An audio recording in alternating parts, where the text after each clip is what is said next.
Na základě našich konzultací s panem profesorem Vařekou, když zjistil, že pan profesor, že vlastně jsou prostředky na to udělat tady archeologický výzkum a také na základě žádosti výboru pro odškodnění romského holokaustu bylo rozhodnuto, že na podzim 2018 se tady provede sonda, jenom taková lehká, která by měla potvrdit, zda opravdu jsou tady hromadné hroby nebo ne a případně kde jsou.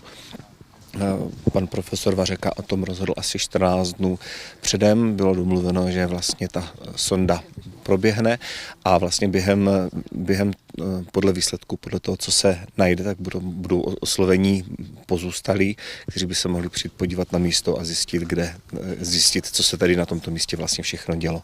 Ale bohužel o tom, že se tady zrovna teď tady kope, přestože jsem jako chtěl a vymínil jsem, že u toho musím být, tak přesto jsem se to dozvěděl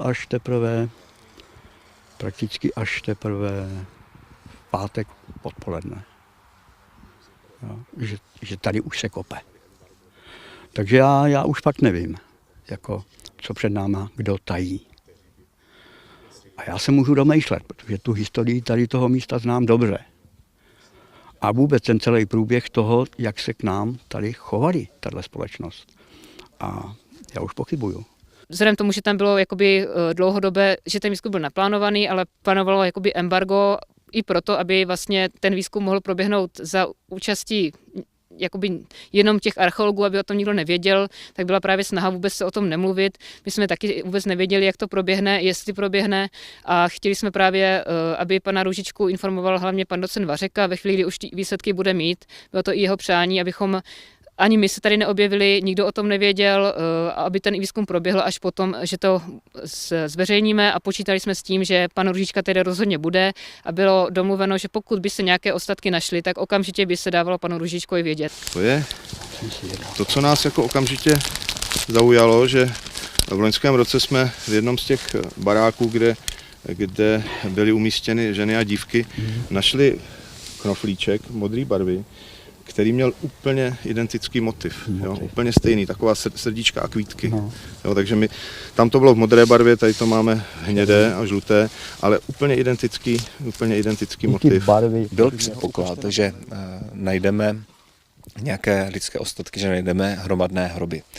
V tom případě byl připraven forenzní antropolog z Polska, který dělá databázi obětí nacismu nebo obětí totalitních režimů, takovou genovou databázi, čili databázi DNA.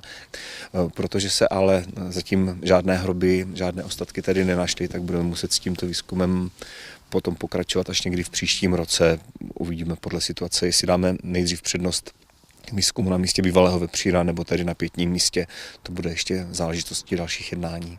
Jinak co se týče těch hrobů, samozřejmě my jsme, pokud bychom skutečně narazili teda na kosterní pozůstatky a hlavně teda na hrobové jámy, tak náš plán je takový, že samozřejmě nebudeme dělat žádné exhumace s vědomím a po konzultaci s pozůstalými, to je třeba pan Růžička, jsme připraveni odhalit kosterní pozůstatky, aby bylo skutečně jasné, že se jedná o hroby. I podle písemných materiálů, které máme k dispozici, jejichž originály máme uložené v muzeu, jsme byli přesvědčeni, že ty hroby se zde nacházejí. I nejen podle těch terénních nerovností, ale i podle svědectví pamětníků, i podle svědectví občanů z Letu, kteří to zažili během války, tak existuje vysoká pravděpodobnost, že opravdu zde ty oběti jsou a proto jsme vlastně také počítali s tím, že ty kosterní pozůstatky nalezneme. A já jsem to tady tak nějak prohlížel a ještě za pana Úla, tak jsme tady měli toho Emila Studenýho, který tady prostě ty lidi pohřbíval